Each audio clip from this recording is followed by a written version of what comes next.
கழல் வணங்க வந்த பிறப்பை வணங்குவான்.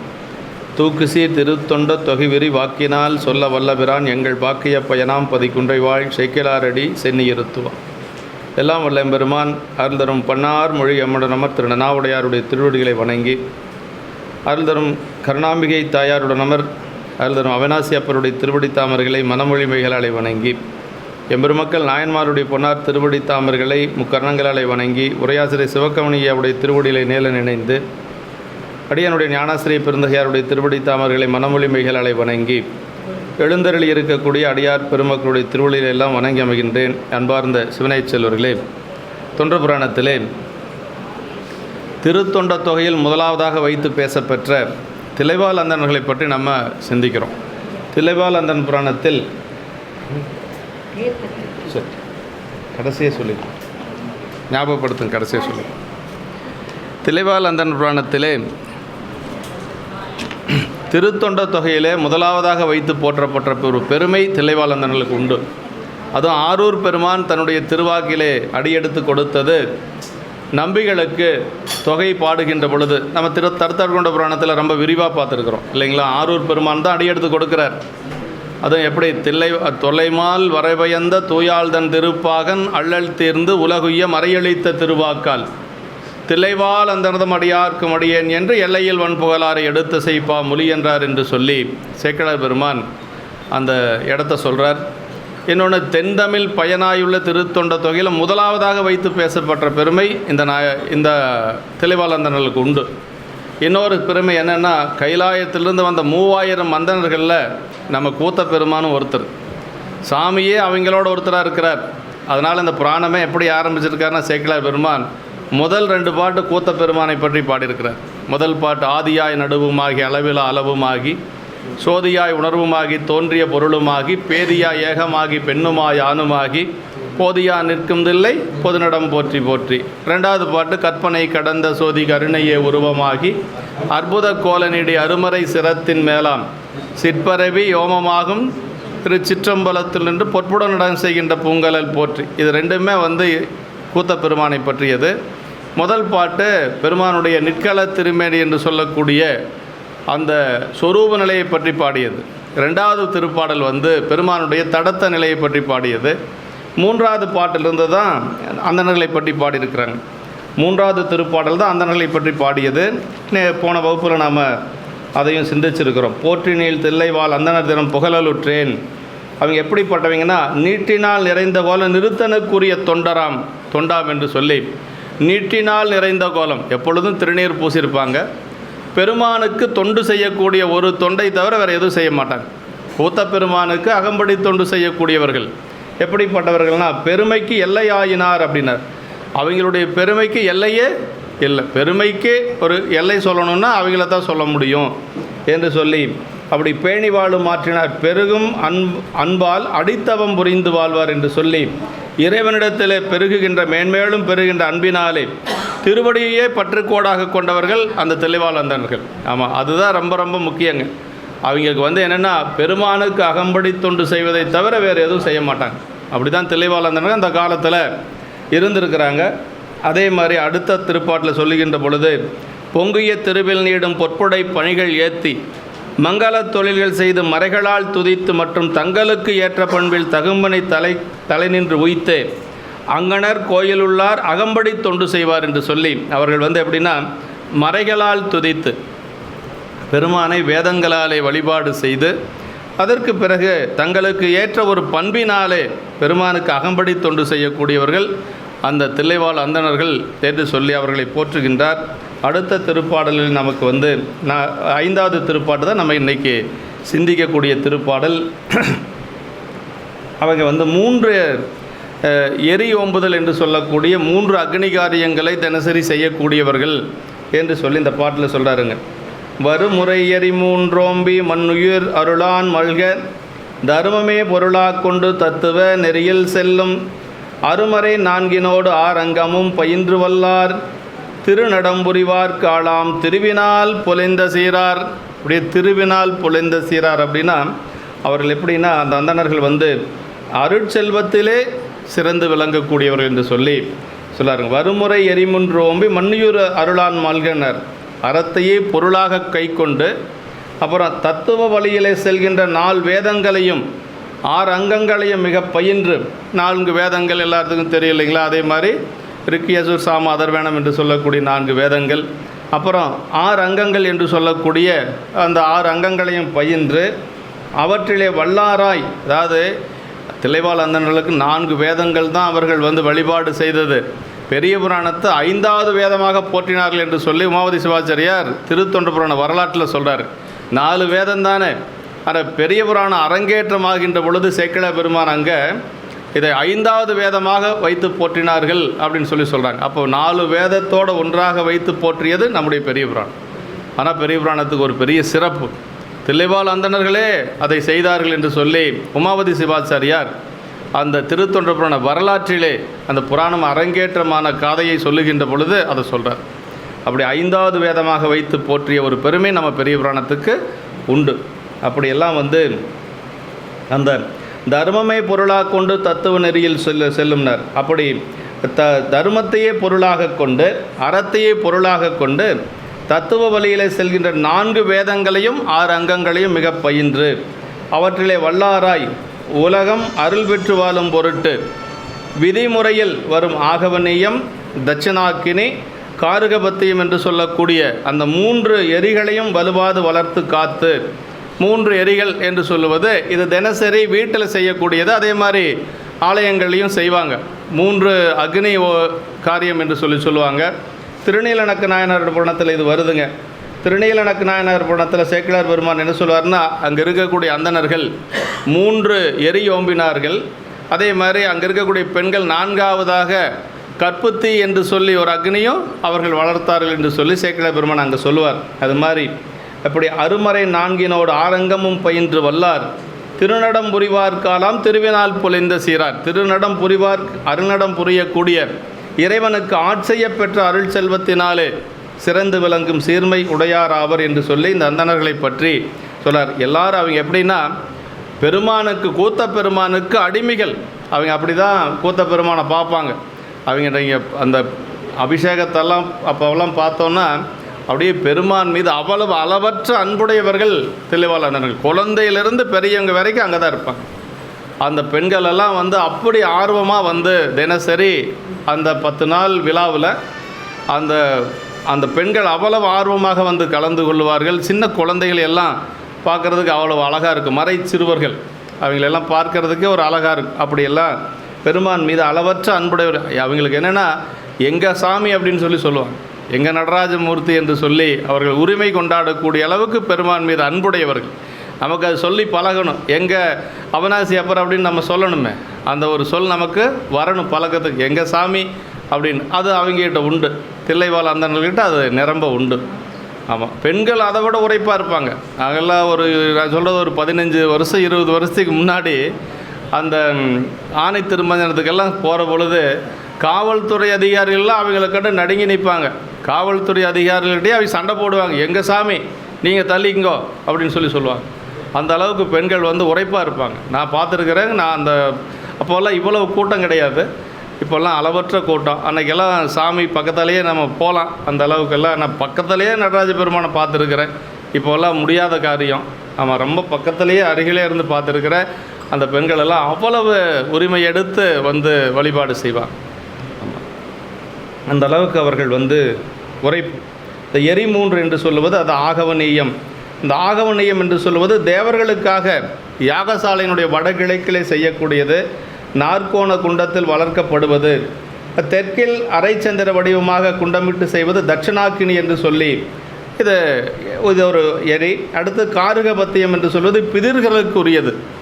நம்ம மூதாதையர்களாக இருக்கிறாங்க இல்லைங்களா, அவங்களுக்காக செய்யப்படுவது இந்த காருகபத்தியம் என்று சொல்லி, இப்படி இந்த தீயெல்லாம் 3ஐயும் எப்பொழுதும் ஓம்பி வளர்க்கக்கூடியவர்கள் அந்த அந்தணர்கள் என்று சொல்லி தர்மமே பொருளாக கொண்டு அப்படின்னா, தர்மம்னா அறத்தையே குறிக்கோளாக கொண்டு இவர்கள் 6 அங்கங்கள் என்று சொல்லக்கூடிய சிக்கை, கற்பசூத்திரம், வியாகரணம், நிருத்தம், சந்தோஷ வித்தி, அதே மாதிரி சோதிடம் 6 அங்கத்தில் ஒன்று. சோதிடம் என்று சொல்லுவது ஒரு 6 அங்கங்கள் இருக்கக்கூடிய ஒன்று தான். வேதம் எப்படியோ அதே மாதிரி 6 அங்கங்கள் இருக்கக்கூடிய ஒன்று. இதையெல்லாம் பயின்று வல்லவர்கள் என்று சொல்லி சொல்கிறார் அப்படின்னா கற்க கசடர என்று சொல்லி வள்ளுவ பெருமான் சொல்வது போல் அந்த வேதங்களை எல்லாம் நன்கு கற்ற ஒரு வாய்மையுடையவர்கள் என்று சொல்லி சொல்கிறார். அது மட்டுமல்லாது அதில் மிக வன்மையும் படைத்தவர் என்று சொல்லி சொல்கிறார். தர்மம் பூர்வ மீமாஞ்சையத்தில் கண்ட யாகாதி தர்மமும் தத்துவ நெறி என்று சொல்லக்கூடியதும் அவர்கள் கை வர பெற்றவர்கள் என்று சொல்லி, ஆலாம் திருவினால் பொழிந்த நீர் என்று சொல்லி, ஆட்பால் அவர்க்கு அருளும் வண்ணம் ஆதிமாண்பும் கேட்பான் புகில் அளவில்லை கிழக்க வேண்டாய் என்று சொல்லி ஞானசம்பந்த பெருமான் சொல்வது போல இறைவனுடைய திருவருள் மிக நிரம்ப பெற்றவர்கள் அந்த தில்லைவாழ் அந்தணர்கள் என்று சொல்லி நமக்கு சொல்லப்பட்டிருக்கிறது. அவர்கள் தர்மத்தையே பொருளாக கொண்டு வாழக்கூடிய நெறியிலே நின்றவர்கள். ஏன்னா இறைவனே திருநீலகண்ட நாயனாருடைய சரீரத்தில் அந்த நாயத்தை எங்கே கொண்டு போகிறார் அப்படின்னா தில்லைவாழ் அந்தணர்கிட்ட தான் கொண்டு போகிறார். திருநீலகண்ட நாயனார் அந்த ஓட்டை மறைச்சி வச்சுட்டாருன்னு சொல்லி, ஓட்டை அவர் மறைச்சி வைக்கல, மறைச்சது சாமி தான். அந்த மனைவியும் அவர் சேர்த்து வைக்கணும் அப்படிங்கிறதுக்காக என்ன செய்கிறாரு, அங்கே தான் போகிறார். அந்த நாயத்தை எங்கே கொண்டு போகிறார் அப்படின்னா தில்லைவாழ் அந்தணர்கிட்ட தான் கொண்டு போகிறார். அப்படின்னா அவர்கள் வாய்மையில் சிறந்தவர்கள் அப்படிங்கிறத இறைவனே அந்த இடத்துல நமக்கு சொல்கிறாருங்க. தத்துவ நெறி என்று சொல்லுவது சிவமாகிய பரதத்துவத்தை அடைவதற்குரிய நெறி என்று சொல்லி சொல்கிறார். தத்துவ நெறி அப்படின்னு சொல்கிறது தான் சைவ சித்தாந்தம் அப்படிங்கிறதுங்க. ஆமாம், நமக்கு என்னதான் திருமுறைகள் கற்றாலும் கூட அந்த சாத்திரம் நமக்கு கண்டிப்பாக வேணுங்க. தத்துவ நெறி நமக்கு வேணும். தலைவா உன்னை வேண்டிக் கொள்வேன் தவநெறியே. நம்முடைய சுந்தரமூர்த்தி சாமிகள் கேட்குறாரு இல்லைங்களா, எங்கள் திருத்துறையூரில் கேட்கிறார். சிவனுரையும் திருத்துறையூர் சென்றடைந்து தீவனையால் அவநெறியில் செல்லாமே தடுத்தாண்டாய் அடியேற்கு தவநெறி தந்தரில் என்று பவநெறிக்கு விளக்காகும் திருப்பதிகம் அருள் செய்தார் அப்படின்னார். அந்த மலையார் அருவி திரள்மா மணியுந்தி என்று சொல்லக்கூடிய திருப்பதிகத்தை பாடணுன்னா நமக்கு பிறப்பு நீங்கும் அப்படின்னு சேக்கிழார் பெருமான் சொல்கிறாருங்க. அதாவது அந்த பாட்டில் பெரிய புராணத்தில் என்ன சொல்கிறாருன்னா, அவநெறியில் செல்லாமே தடுத்தாண்டாய் அப்படின்னார். அவநெறியில் செல்லாமல் தடுத்தாண்டது எங்கே? அருட்துறை என்று சொல்லக்கூடிய வெண்ணெய்நல்லூரில். துறை அப்படின்னா கரையேறக்கூடிய இடம்னு அர்த்தங்க. 2 துறை சொல்கிறாரு. அவநெறியில் செல்லாமல் தடுத்தது வெண்ணெய்நல்லூரில் இருக்கக்கூடிய அருட்துறை ஊற்றம்தான். அந்த திருமணத்தில் அவர் சடங்கவி சிவாச்சாரியுடைய மகளை திருமணம் செஞ்சு அப்படியே போயிருப்பார். அதை தடுத்து ஆண்டது ஒரு பெருமை. அதுதான் இறைவன் அவருக்கு செய்த ஒரு உபகாரம். சாருக்கு சுந்தரருக்கு செய்தது. அந்த அவநெறியில் செல்லாமை தடுத்தாண்டாய் அடியேற்கு தவநெறி தந்தரில் என்று பவநெறிக்கு விளக்காகும் திருப்பதிகம். அப்போ அவநெறியில் செல்லாமல் தடுத்தது ஒரு துறை அருட்துறை, தவநெறி கொடுத்த ஒரு துறை தவத்துறை. அதுதான் 2 துறை அங்கே சொல்கிறார். ஆமாம், தவநெறி கொடுத்தது தவத்துறை. அங்கே தான் பெருமான்கிட்ட பெருமான் அவருக்கு சாத்திர ஞானம் கொடுக்குறார். அங்கே பெருமானை அதாவது மலர் கொண்டு வந்தித்தார் வந்தொண்டர் அப்படின்னு சொல்லி சேக்கிழார் பெருமான் அங்கே சொல்வாருங்க. அங்கே வழிபாடு செய்ததுக்கு பிறகு தான் சிதம்பரம் போலான எண்ணமே அவருக்கு வருது. நிறுத்தனாருக்கு திருக்கூத்து கும்பிட நினைவுற்றார் என்று சொல்லி சேக்கிழார் பெருமான் அங்கே சொல்வாருங்க. எப்போ அந்த துறையூரில் வழிபாடு செஞ்சாரோ அந்த துறையூரில் வழிபாடு செஞ்ச உடனே சுந்தரருக்கு என்ன நினைப்பு வந்தது அப்படின்னா, சிதம்பரம் போய் பெருமானை வழிபாடு செய்யணும் அப்படிங்கிற எண்ணம் வந்தது. ஏன்னா அங்கே தான் தத்துவ ஞானம் அவருக்கு கிடைத்தது. அதனால தான் நம்ம சொல்கிறது சைவ சித்தாந்தம் கண்டிப்பாக நமக்கு வேணும்.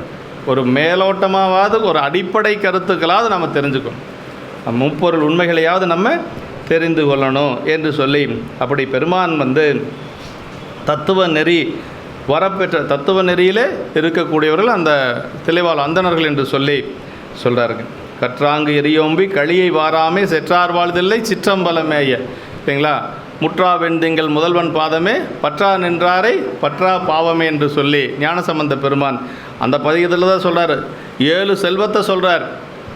செல்வனெடு பாடம் சென்று சேனோங்கி செல்வமதிதோய செல்வம் உயர்கின்ற செல்வராழ்தில்லை சிற்றம்பலமேய. செல்வன் கடலேத்தும் செல்வம் செல்வமே. எல்லாமே அருட்செல்வம். பொருட்செல்வத்தை பற்றி அங்கே பேச்சுக்கு இடமே இல்லை. எல்லாமே இறைவனாகிய அந்த அருட்செல்வத்தை சொல்கிறார். அவ்வளவு செல்வம் நிரம்பியது தில்லை என்று சொல்லி சொல்கிறார் நமக்கு. இப்படி அடுத்த திருப்பாட்டில் மறுவிலா மரபில் மாறிலா ஒழுக்கம் பூண்டார் அறுதொழில் ஆட்சியாலே அருங்களி நீக்கி உள்ளார் உருவது நீற்றின் செல்வம் எனக்கொலும் உள்ளம் மிக்கார் பெறுவது சிவன்பால் அன்பாம் பேரெனப் பெருகி வாழ்வார். இறைவனிடத்திலே அந்த பெறுவது சிவன்பால் அன்பு. நமக்கு என்ன ஒரு பேர் அப்படின்னா, பெருமானிடத்தில் அன்பை பெறுவது தான் நாம் பெற்ற ஒரு பெரும் பேர். ஆமாம், அதுதான் சொல்கிறார். அதான் இதில் மறுவிலா மரபில் வந்து மாறிலா ஒழுக்கம் பூண்டானார். குற்றமற்ற மரபு. அவங்களுடைய தெளிவாளந்தனுடைய மரபு என்னென்னா குற்றமற்ற மரபு. ஏன்னா இறைவனே அவங்கள் ஒருத்தர், 3000 மந்தனர்களில் சாமி ஒருத்தர். அதுதான் பெரிய சிறப்பு. அதனால் அவர்கள் அவ்வளவு பெற்றவர்கள். குற்றமற்ற மரபிலே வழி வழியாக வந்ததன்றியும் இடையறாத நல்லொழுக்கத்தை மேற்கொண்டவர்கள்.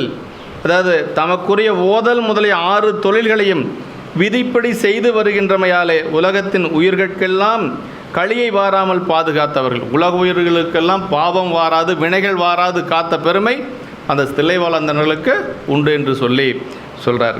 உருவது அதை தாம் பெறக்கடவதாகிய உறுதி பயன் திருநீற்றின் நெறியாலாகிய அருட்செல்வமே என்று கொண்டு ஒழுகி மிக்களும் ஆசையுள்ளவர்கள் என்று சொல்லி, அதாவது இருக்கிறதுலே நம்ம வந்து உருவது நீற்றின் செல்வம் என்று சொல்கிறார். அப்படின்னா திருநீற்று நெறி தான் உலகத்திலேயே சிறந்த நெறி. ஆமாம், அதான் திருநீற்று. அதான் ஞானசம்பந்த பெருமானை பற்றி சொல்லுகின்ற பொழுது இருமரபும் திருநீற்று சார்புடைய நெறி என்று சொல்லி சேக்கிழார் பெருமான் சொல்வார். 2 மரபும், தாய் மரபு தந்தை மரபு என்று சொல்லக்கூடிய 2 மரபும் திருநீற்று சைவ நெறி பாலிக்கும் தன்மையர் என்று சொல்லி சேக்கிழார் பெருமான் அந்த சரியத்தில் சொல்வார். அப்போ திருநீற்று நெறியில் நிற்பது தான் உயர்ந்த நெறி என்று சொல்லி இந்த இதுதான் உருவது நீற்றின் செல்வம் எனக்கொளும் உள்ளமிக்கார் என்று சொல்லி தான் நாம் தாம் பெறக்கடவதாகிய உறுதிப்பயன் திருநீற்றின் நெறியாலாகிய அருட்செல்வமே என்று கொண்டொழுகி மிக்களும் ஆசையுள்ளவர்கள். அப்புறம் பெறுவது சிவன்பால் அன்பாம் என்று சொல்கிறாருங்க. சிவபெருமானிடத்து தாம் பெறத்தக்க பெரும் பேராவது அவன் திருவடியிலே பதித்த அன்பு ஒன்றே என்று சொல்லி கொண்டு பெருவாள் உடையார்கள் என்று சொல்றார். சிவபெருமான் திருவடிக்கே பதித்த நெஞ்சும் யார் இடையரா பேரன்கிற பாட்டில் அப்பர் சாமிகளை பற்றி சொல்லுகின்ற பொழுது மாதவ சிவஞான முனிவர் சொல்கிறார். சிவபெருமான் திருவடிக்கே பதித்த, எப்பொழுதும் பெருமானுடைய திருவடி மனசுலேயே இருக்கணும். சேக்கிழார் பெருமான் 2 இடத்துல சொல்கிறார் இல்லையா? நம்முடைய அப்பர் சாமிகளையும் அதே மாதிரி சொல்கிறார், சுந்தரரையும் அதே மாதிரி சொல்கிறார். சுந்தரரை பற்றி சொல்லுகின்ற பொழுது ஓமணிய முனிவர் சொல்கிறார் இல்லைங்களா, தம்பிரானை தன் உள்ளம் தலியவன் அப்படிம்பார். அப்படின்னா எந்நேரம் வச்சு அப்படியே உள்ளுக்குள்ளே வச்சு வழிபாடு செய்து கொண்டே இருக்கிறது பெருமான். இப்போ நம்மளாம் கோயிலுக்கு போகிற நேரத்தில் இறைவனுடைய நினைவிருக்கும், வெளியில் வந்துட்டால் மறந்துடுவோம். ஆனால் அவங்கெல்லாம் அப்படி அல்ல. அதுவும் அப்பர் சாமிகள் எப்படி வச்சுருப்பார் அப்படின்னா, தூய வெந்நீர் துதைந்த உண்மேனையும் தாழ்வடையும் நாயகன் சேவடி தைவரும் சிந்தையும் நைந்துருகி பாய்வது போல் அன்பு நீர் பொழி கண்ணும் பதிகச் செஞ்சொல் மேய செபாயம் உடையார் புகுந்தனர் வீதியுள்ளேம்பர். அப்படின்னா நாயகன் சேவடி தைவரும் சிந்தையும்னர். நல்ல ஒரு கற்புடைய பெண் என்ன செய்வாளாம், தன்னுடைய கணவனுடைய திருவடி அப்படியே நெஞ்சில் வச்சு பூசை பண்ணிகிட்டு இருப்பாளாம். அதான் சொல்ல நாயகன் சேவடி தைவரும் சிந்தையும் அப்படின்னார். அது மாதிரி அப்பர் சாமியில் என்ன செய்வாராம், சிவபெருமானுடைய திருவடி எப்பொழுதும் நெஞ்சுக்குள்ளே வச்சுருப்பாராம். நாயகன் சேவடி தைவரும் சிந்தையும் நைந்துருகி பாய்வது போல் அன்பு நீர் பொழி கண்ணும். அப்போ பெருமானுடைய திருவடி நெஞ்சுக்குள்ளே இருந்தால் என்ன வரும், அன்பு மிகுதியினால் கண்ணீர் வருங்க. எப்பொழுதும் நாவுக்கரசு பெருமானுடைய உருவம் எப்படி இருக்குன்னா, மார்வார பொலிகண்ணீர் மலைவாரும் திருவடிமும் அப்படிம்பார் சேக்கிழார் பெருமான். எப்பொழுதும் அப்படி கண்ணில் தண்ணீர் வந்து கொண்டே இருக்கும் பெருமானுக்கு. யாருக்கு, அப்பர் சாமிகளுக்கு. உடம்புல திருநீர் இருக்கும், கண்ணில் கண்ணீர் வரும். அது ஒரு வண்டலாட்டம் அப்படின்னு சொல்லுவாங்க. அப்படியே அந்த கண்ணீரும் அந்த வெந்நீரும் சேர்ந்து ஒரு வண்டல் போல காட்சி அளிக்குமா நம்முடைய நாவுக்கரசு பெருமானுக்கு. நாவுக்கரசு பெருமான் எந்நேரம் அழுது கொண்டே இருந்ததுக்கு என்ன காரணம்னா, இறைவன் மேலே அவ்வளவு அன்புடையவர் நாவுக்கரசு பெருமான். அவருடைய திருவேடத்தை சொல்கிற பொழுது எல்லா இடத்துலையுமே அந்த கண்ணீரை சொல்கிறார். 3 இடத்துல திருவேடத்தை சொல்கிறார் அப்பர் சாமிகளுக்கு. ஒன்று திரு அதிகையில், இப்போ நான் சொன்னது தூய வெந்நீர். இன்னொன்று சீர்காழியில் சிந்தை இடையரா அன்பும் திருமேனி தன்னில் அசைவும் கந்தை மிகையாம் கருத்தும் கை உழவாரப்படையும் வந்திலி கண்ணீர் மலையும் வடிவில் பொறி திருநீரும்னார். அந்தமிலா திருவேடத்தரசு எதிர்வந்தனையன்னர். இது 2வது இடம். இன்னொன்று சொல்கிறார் பாருங்க, திருவாரூரில் சொல்கிறார். திருவாரூரில் அந்த அப்படியே திருவீதி பணி செய்கிற பொழுது அவர் எப்படி இருந்தார் அப்படிங்கிற அந்த காட்சி அப்படியே நமக்கு கண்ணு முன்னாடி கொண்டு வரார். மார்வார பொலிகண்ணீர் மலைவாரும் திருவடிவும்னர். அப்புறம் சேர்வாகும் திருவாயில் தீந்தமிழின் மாலைகளும் செம்பொற்றாலே சார்வான திருமணமும் உலவார தனிப்படையும் தாமுமாகி பார்வால திருவீதி பணி செய்து பணிந்தேத்தி பரவி செல்வார் அப்படின்னார். அப்படியே அவருடைய உருவத்தை அப்படியே நம்ம கண்ணு முன்னாடி கொண்டு வந்து நிறுத்துறார் சேக்கிழார் பெருமான். ஒரு ஓவியம் தீட்டி நமக்கு சொல்கிற மாதிரி சேக்கிழார் பெருமான் சொல்கிறார். மலைவாரும் திருவடிமுனர். எப்பொழுதும் கண்ணில் அப்படியே மாலை மாலையாக தண்ணீர் வந்து கொண்டே இருக்குமா. கையில் உளவாரப்படை அப்படியே இருந்து கொண்டே இருக்குமா. உள்ளுக்குள்ளே மனசுக்குள்ளே அப்படியே பெருமானுடைய அதாவது சிவபெருமான் திருவடிக்கே பதித்த நெஞ்சும்னு சிவஞான முனிவர் சொல்கிற மாதிரி சேக்கிழார் பெருமான் அதே மாதிரி சொல்கிறார். பார்வால அதாவது சொல்கிறார், மலைவாரும் திருவடி மதுர வாக்கில் சிவபெருமான் சார்வான திருமணமும் அப்படி பெருமானுடைய திருவடியில் சார்ந்த மனம் என்று சொல்லி சேக்கிழார் பெருமான் அங்கே சொல்வார். அப்படி அந்த வாயை திறந்தார்னா தேவாரம்தான் அதில் வந்து கொண்டு இருக்கும். இப்படி தான் நம்முடைய நாவுக்கரசு பெருமான் இருப்பார் என்று சொல்லி நமக்கு அதான் பெறுவது சிவன்பால் அன்பாம் என்று சொல்லி இந்த அந்தணர்கள் எப்படி இருப்பாங்க அப்படின்னா, பெருமானுடைய திருவடியில் பதித்த அன்பு ஒன்றுமே என்று சொல்லி அந்த பெருமையுடையவர்கள் என்று சொல்லி பெருவாள் உடையார்கள் என்று சொல்லி சொல்கிறார். இதுக்கெல்லாம் பெருமானுடைய திருவடியில் பதித்த அன்பு இருக்கணும் அப்படின்னா என்ன செய்ய, நம்ம பல பிறப்புக்கெல்லாம் தவம் செஞ்சுருக்கணுங்க. இல்லைன்னா அதெல்லாம் வராது. நம்ம கண்ணப்ப நாயனார் எத்தனையோ பிறப்புக்களில் தவம் செஞ்சதுனால தான் பெருமானிடத்தில் அவ்வளோ அன்பு வந்ததுங்க. ஆமாம், அவர் முன்பு செய்த தவத்தின் ஈட்ட முடிவிலா இன்பமான அன்பினை எடுத்து காட்டுங்கிறார் சேக்கிழார் பெருமான். பல பிறப்புக்களில் தவம் செஞ்சுருந்தார். 6 நாளில் பெருமான் திருவடி அடையிறது அப்படின்னா எப்படி முடியும்? முடியவே முடியாது. அதுக்கு அந்த 6 நாளில் இறைவன் திருவடி அடையிறதுக்கு காரணம் என்னென்னா பல பிறப்புக்கள் அவர் செய்த தவம். அதான் சொல்கிறார், முன்பு செய் தவத்தின் ஈட்டம் அப்படின்னார். இல்லைன்னா முடியாது. இப்படி மறுவிலா மரபுன்னார். மறுவிலா மரபுனா தாய் தந்தை என்ற இரு மரபும் வழி அந்த சுட்டி அறியத்தக்கவாறு துயராம் தன்மை குறித்தது என்று சொல்லி 2 மரபும் தாய் மரபு தந்தை மரபு என்று சொல்லி 2 மரபும் சைவ நெறியில் நின்றவர்கள் ஞானசம்பந்த பெருமானுடைய தாய் தந்தையர்கள் அப்படின்னு சொல்லி சொல்லுவாங்க. இவர்களும் அதே மாதிரி மாறிலா ஒழுக்கம் அப்படின்னா இடையறாது அந்த இடையறாது நிலை பெற்று நிற்கின்ற அந்த ஒழுக்கம் நிலையில் தெரியாது என்று சொல்லுவது மாதிரி நிலையான ஒழுக்கம். கொஞ்ச நாளைக்கு ஒழுக்கமாக இருக்கிறது, அப்புறம் மாறுறதெல்லாம் இல்லை. எப்பொழுதும் அந்த ஒழுக்க நெறியிலிருந்து தவறாது இருக்கக்கூடியவர்கள் தெளிவான அந்தணர்கள் என்று சொல்கிறார். அறுதொழில் அந்தணருக்குரியனவாய் நூல்கள் விதைத்த 6 தொழில்களை உடையவர். அருங்களி நீக்கி அப்படின்னா இவர்களது தொழிலால் உலகம் பெறும் பயன் குறித்தது.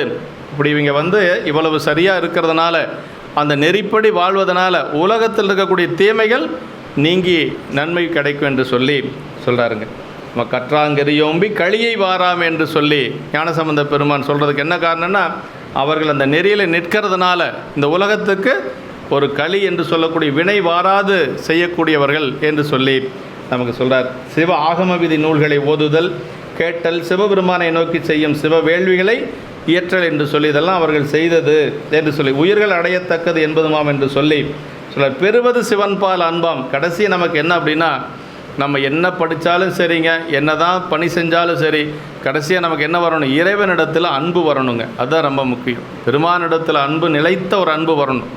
அதெல்லாம் அது வரல அப்படின்னா என்ன தான் நாம் பணி செஞ்சாலும் ஒரு பயனும் இல்லை. பெருமானிடத்தில் அன்பு, நிலைத்த அன்பு வரணும். இன்னும் கொஞ்சம் நாளைக்கு அன்பு இருக்கும், கொஞ்சம் நாளைக்கு போகிறது அப்படிலாம் இல்லை. நமக்கு துன்பம் வந்தாலும் சரி, இன்பம் வந்தாலும் சரி, அந்த அன்பு மாறவே கூடாது. ஆமாம், துன்பம் வந்தால் தான் இன்னும் அதிகமாகணும். சரி சாமி நம்மளை போட்டு துவைச்சி எடுக்கிறாரு. அப்பர் சாமி என்ன சொல்கிறார் தேவாரத்தில், அந்த இது நல்லூர் தேவாரத்தில் சொல்கிறார் இல்லைங்களா, நினைந்துருகும் அடியாரை நைய வைத்தான் அப்படின்னார். நைய வைக்கிறனா என்ன, சாதாரண சும்மா உடச்சி எடுக்கிறது. நினைந்துருகும் அடியாரை நைய வைத்தான். அடுத்த வரியில் சொல்கிறார் பாருங்க, நில்லாமை தீவனைகள் நீங்க வைத்தான் அப்படின்னார். அப்படின்னா நம்முடைய வினைகளை நீக்குவதற்காக பெருமான் அது மாதிரியெல்லாம் செய்வார். அதெல்லாம் நாம் ஒரு பொருட்டாகவே நினச்சிக்கூடாது. இதெல்லாம் இதுக்கு யாரும் காரணம் இல்லை, நான் தான் காரணம். அடுத்தவங்க மேலே பழி போடக்கூடாது. நமக்கு வர துன்பத்துக்கு வேறு யாரும் காரணம் கிடையாது, நம்ம தான் காரணம். ஆமாம், என்னமோ நாம் மருமக பண்ணுறது, மாமனார் பண்ணுறது, நம்ம எங்கள் மக பண்ணுறது அப்படியெல்லாம் ஒன்றும் கிடையாது. நம்மளுடைய துன்பத்துக்கு காரணம் நம்ம தான். நன்றும் தீதும் பிறர் தர வாரா அப்படின்ட்டாங்க. அதனால் யாரும் எதுக்கும் காரணம் கிடையாதுங்க. என்னுடைய துன்பத்துக்கு நான் தான் காரணம், யாரும் காரணம் இல்லை. மனைவியோ தாயோ தந்தையோ உடன் பிறந்தவங்களோ யாரும் இல்லை.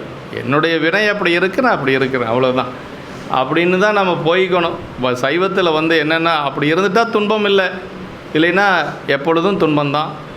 இவனால் தான் நான் இப்படி ஆகிட்டேன், இவன் கொஞ்சம் பண்ணுன்னு தான் எனக்கு இப்படி, அதெல்லாம் நம்ம அந்த நிலையின்று வெளியில் வந்துடணும். அதிலிருந்து நம்ம முதல்ல வெளியில் வந்துட்டோன்னா எப்போ மகிழ்ச்சியாக இருக்கலாம். யாரே என்னமோ பண்ணிட்டு போகிறாங்க, மனைவியாவது மக்களாவது அப்படி சித்தம்போக்கு சிவம்போக்குன்னு சொல்லி சும்மா சொல்லார என்று சொன்ன மாதிரி அப்படி போயிட்டே இருக்கலாம். நம்ம நிம்மதியாக வாழணுன்னா சாத்திரத்தை கொஞ்சம் நல்லா படிக்கணுங்க. அப்போ தான் நிம்மதியாக வாழ முடியும். ஏன்னா அப்போ தான் துன்பம் எப்படி வருது, ஏன் வருது அப்படிங்கிறத நம்ம தெரிஞ்சுக்க முடியும். நாம் செய்த தீவினை பயன் நமக்கு பலனுக்கு வருகின்ற பொழுது துன்பம் வரும். அதை தாங்கிக் கொள்வதற்காகத்தான் நம்ம இந்த திருமுறை பயிற்சி எல்லாமே. அதனால் நல்லது தான் எனக்கு வரணும் அப்படிங்கிறதெல்லாம் ஒன்றும் கிடையாது. என்ன வேணாலும் வரும், எது வந்தாலும் நம்ம பார்த்து தான் ஆகணுங்க. ஆமாம், அதை பெறுவது சிவன்பால் அன்பாம் என்று சொல்லி பெருமானிடத்தில் நீங்காத அன்பு இருக்கணும். இடையாரா அன்புனுக்கு என் ஊடகத்தே நின்றுருக தந்தரியம் உடையானேன்னு மணிவாசக பெருமான் சொல்கிறார் இல்லையா? இடையாரா அன்புனக்கு என் பெருமானிடத்தில் இருக்கக்கூடிய அன்பு மட்டும் எப்பொழுதும் குறையக்கூடாது, கூடிட்டு தான் இருக்கணும். நாளுக்கு நாள் கூடிட்டு தான் இருக்கணும். அது மாதிரி சொல்கிறார். ஆமாம், வேதத்தில் சொல்லப்பெற்ற பிரமாணம் சிவானந்தமே என குறித்து ஒழுகுதல். சிவம் சதுர்த்தம் சாந்தம் அத்வைதம் மன்யத்தை என்று சொல்லி வேத விதிப்படி சிவனையே நினைந்து ஒழுகுதல். அதான் பொது நீக்கி தனை நினைய வல்லோர்க்கு என்றும் பெருந்துணையினார். பெரும்பற்ற புலியூரானை பேசாத நாளெல்லாம் பிறவா நாள். இறைவனை எப்படி நம்ம வழிபாடு செய்யணுங்கிறது அந்த தேவாரத்தில் அப்பர் சாமி சொல்கிறார். அருந்துணையை அடியார்தம் அல்லல் தீக்கும் அருமருந்தைங்கிற பாட்டில் தான் அது வருது. பொது நீக்கி தனி நினைய வல்லோர்க்கு என்றும்னார். இப்போ நம்ம பெரிய கோயிலுக்கு போகிறோன்னா அங்கே பரிவாரத்தில் முருகப்பெருமான் இருப்பார், ஐயப்பன் இருப்பார், தட்சிணாமூர்த்தி, எல்லா கடவுளும் இருக்கும் இல்லையா? உள்ளுக்குள்ளே சாமி இருப்பார். சரி, எல்லாத்த மாதிரி அவரும் ஒன்று அப்படி வழிபாடு செய்யக்கூடாது. எல்லாத்த விட பெரியவர் அவர் தான் எல்லாத்துக்கும் பெரியவர். அதனால் இதெல்லாம் சும்மா அங்கே இருக்கிற அவனாசி அப்பர் இருக்கிறார் பாரு, அவர் தான் என்னை ஆட்கொண்டவர், அப்படி வழிபாடு செய்யணுமா? அதுதான் பொது நீக்கி தனை நினைய வல்லோர்க்கு என்றும் பெருந்துணையை அப்படின்னார். அப்படி யார் வழிபாடு செய்கிறாங்களோ அவங்களுக்கு சாமி பெருந்துணையாக இருக்கும். சும்மா நாம் எல்லாத்தையும் போய் வழிபாடு கையை தூக்கிக்கிறது, ஆஞ்சநேயர் கோயிலுக்கு போனால் ஒரு கும்பிடு, ஐயப்பன் கோயிலுக்கு போனால் ஒரு கும்பிடு, சுற்றி வர எங்கெங்கே கல்லில் ஏதாவது இருந்தால் கூட அதை பார்த்து ஒரு கும்பிடு, சரி அதே மாதிரி சாமிக்கு ஒரு கும்பிடு, அப்படியெல்லாம் இல்லைங்க. ஒரு தெய்வ வழிபாடு அப்படிங்கிறது தான் பெருமானுக்கு ரொம்ப உகந்தது. அதாவது அன்பினுடைய உச்சம். அது 63 வழிபாடு செய்யணும், 4 பெருமக்கள் வழிபாடு செய்யணும், தட்சிணாமூர்த்தி எல்லாத்தையும் வழிபாடு செய்யணும். அதில் ஒன்றும் மாற்று கருத்து இல்லை. கோயிலில் இருக்கக்கூடிய தெய்வங்களை வழிபாடு செய்கிறத தவறு சொல்லலை. ஆனால் எல்லாத்தோட இவர் ஒன்றுன்னு சொல்லி நீங்கள் வழிபாடு செய்யக்கூடாது. எல்லாத்துக்கும் மேலே பரம்பொருள் அவர் தான். அவர் ஒருத்தர் தான் பரம்பொருள். மற்றதெல்லாம் அவருக்கு அடுத்தது தானுங்க. அப்படி தான் நம்ம வழிபாடு செய்யணும். அதுதான் பொது நீக்கி தனை நினைய வல்லோர்க்கு என்றும் பெருந்துணையை பெரும்பற்ற புலியூரானை பேசாத நாளெல்லாம் பிறவா நாள் என்று சொல்லி அப்பர் சாமி அவங்க சொல்லியிருக்கார். அப்புறம் அவங்க எப்படி இருப்பாங்க அப்படின்னா, ஞானமே முதலா 4 நவையறத் தெரிந்து மிக்கார், தானமும் தவமும் வல்லார் தகுதியின் பகுதி சார்ந்தார், ஊனமேல் ஒன்றும் இல்லார் உலகெல்லாம் புகழ்ந்து போற்றும், மானமும் பொறையும் தாங்கி மனையறம் புரிந்து வாழ்வார். இவங்க ஏதாவது துறவரத்தில் இது இருப்பாங்களா அப்படின்னா அப்படியெல்லாம் இல்லை, மனைவியோடு தான் இருப்பாங்க. மனைவியோடு இருந்து இல்லறத்தில் இருந்து பணி செய்வது ஒரு சிறப்பு. மனைவி இல்லை அப்படின்னா துறவரத்திலிருந்து செய்யலாம். மனைவி இல்லைன்னா அதுக்காக பணியே செய்யக்கூடாதுங்கிறதெல்லாம் ஒன்றும் இல்லை. மனைவி இல்லை அப்படின்னா பணியே செய்யக்கூடாதுங்கிறது இல்லை. ஆனால் மனைவியோடு இருந்து செய்கிறது ஒரு அறந்தான். அது ஒரு அறந்தான், இல்லாது இருக்கிறது ஒரு அறந்தான். துறவிகள் நம்ம 63 2 பேர், நாவுக்கரசு பெருமான், அதே மாதிரி மூர்த்தி நாயனார், 2 பேர் மட்டும் துறவிகள். வேறு எல்லோரும் குடும்பத்தோடு இருந்து தான் பணி செய்திருக்கிறாங்க. ஆமாம், நாவுக்கரசு பெருமான் துறவி, அதே மாதிரி மூர்த்தி நாயனார் துறவி. கண்ணப்ப நாயனார் துறவிம்பாங்க, அப்படியெல்லாம் இல்லை. கண்ணப்ப நாயனார் குடும்பத்தோடு இருந்து அவர் அப்பா அம்மா கூட இருந்து திருமணம் ஆகலை, அவ்வளோதானே ஒழிய வேடர்சேரியிலிருந்து 16 வயசு வரைக்கும் வேடர்சேரியில் தான் இருக்கிறார். 16 வயசில் தான் வெளியிலேயே வர்றார், கன்னி வேட்டைக்கு வர்றார். வந்தவர் பெருமான் திருவடியில் ஐக்கியமாயிட்டார். அதனால் துறவில் அவரை கொண்டு வர முடியாது. அவர் வேடர் குல தலைவர். அவர் காணவர் பெருமானார் அப்படின்னார். சேக்கலா பெருமான் காணவர் பெருமானார் கண்ணிடர்ந்து அப்பும் போது அப்படின்னார். அது காணவர் குலத்துக்கு, வேடர் குலத்துக்கு தலைவர். அவரை போய் நம்ம துறவியில் எல்லாம் கொண்டு வர முடியாது. ஆமாம், ஞானமே முதலாம் 4னர். ஞானம் முதலாக வைத்து எண்ணப்பட்ட 4: சரியை கிரியை யோகம் ஞானம். இந்த ஞானமே முதலான மற்ற 3 நாம் சேர்த்திக்கணும். சரியை கிரியை யோகம் ஞானம் என்று சொல்லி வைத்து எண்ணப்பட்ட 4னையும் குற்றம் நீங்கி தெரிந்து அவற்றிலே மிகுதியும் திறமை பெற்றுள்ளவர்கள், தானத்திலும் தவத்திலும் சிறந்தவர்கள் அப்படின்னாரு.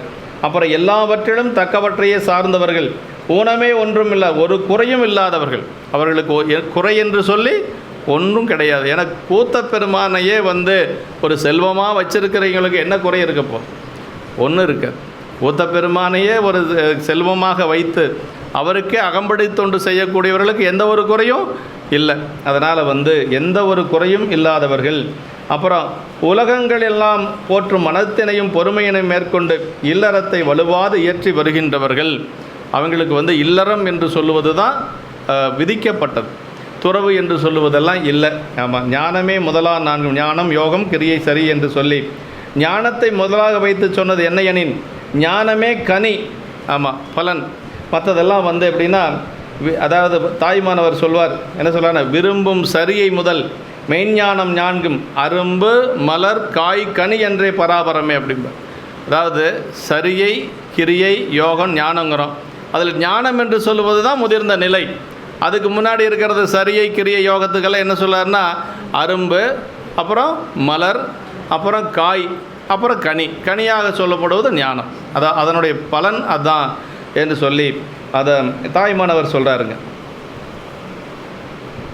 இக்கருத்து பற்றிய திருமூல தேவநாயனார் ஞானம் முதலாம் 4 மலர் நட்டிரு மந்திரமாலை என்று சொல்லி திருமந்திரத்திலே அதை பற்றி அந்த 4 நிலைகளை பற்றி ரொம்ப தெளிவாக நமக்கு சொல்லப்பட்டிருக்கு. நலம் சிறந்த ஞான யோக கிரியா சரியை எல்லாம் என்று சொல்லியும் ஆசிரியர் திருமந்திர ஆசிரியர் சொல்லியிருக்கிறார்.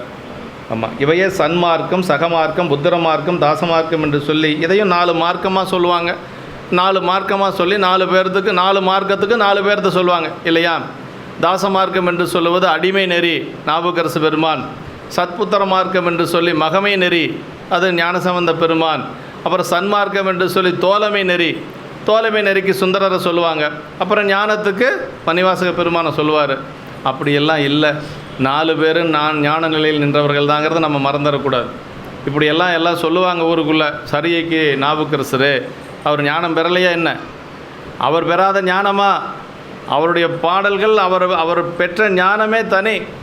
கடைசியாக திருவடி அடைகிற பொழுது சேக்கிழார் பெருமான் சொல்லார், மண் முதலா முலகேத்த மண்ணு திரு தாண்டகத்தை புண்ணியா உன்னடிக்கே போதுகின்றேன் என புகன்று நன்னறிய சிவானந்தத்து ஞான வடிவேயாகி அன்னலார் சேவடிக்கீழ் ஆண்டரசு அமர்ந்தார். அவர் பெற்ற ஞானம் யார் பெற்றா? அவரை போய் சரின்னு சொல்லி நம்ம நிறுத்தலாமா? குற்றம். நம்ம சென்னிப்பையா அதை பற்றி நிறையா எழுதியிருக்கிறாரு சமயத்தமிழில். 4 பேரும் ஞானம் பெற்றவர்கள். சான்று இருக்குது பெரிய புராணத்தில். சரி, ஞானசம்பந்த பெருமான் கிரியோடு நின்றவரா என்ன? இல்லை, அவரும் ஞானம் பெற்றவர். எங்கே சொல்கிறாரு? திருவடி அடைகின்ற பொழுது சொல்கிறார். அங்கே ஆச்சால்புரத்தில் திருவடி அடைகின்ற பொழுது அவர் பெற்ற நிலையை சொல்கிறார். ஞானமே நெறிதான் யார்க்கும் நமச்சிவாய சொல்லாம் என்று ஆன சொல் நமச்சிவாய திருப்பதியத்தை அங்கன் வானமும் நிலன்மு கேட்க அருள் செய்து மனத்தில் வந்தோர் ஈனமாம் பிறவி தேர யாவரும் புகு என்றார் அப்படின்னார். அப்படியே ஜோதி பிழம்பாக எரிஞ்சு கொண்டு இருக்கிறது ஆச்சால்புரமே அந்த கோயில். அந்த ஜோதி பிழம்பில் என்ன பண்ணார்?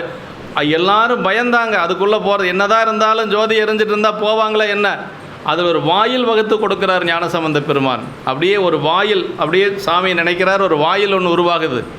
அப்போ தான் இந்த பதியத்தை பாரார். காதலாகி கசிந்து கண்ணீர் மல்கி ஓதுவார் தம்மை நன்னெறி குவிப்பது வேதம் 4லும் மெய்ப்பொருளாவது நாதன் நாமம் நமச்சு. அந்த பதியத்தை முழுசும் ஓதுறார். எல்லாரும் கூட பாடுறாங்க. அத்தனை பேர்த்துக்கும் ஞானம் கிடைக்கிது. அப்படியே உள்ளே போகிறாங்க. கடைசியாக தன்னுடைய மனைவியை கைப்பற்றி கொண்டு இவரும் உள்ளே போகிறார். எல்லாரும் போனதுக்கு பிறகு தான் ஞானசம்பந்த பெருமான் போனார். அது ரொம்ப கவனிக்கணும். நமக்கு இடம் கிடைச்சா போதுன்ட்டு ஓடலை அவர்.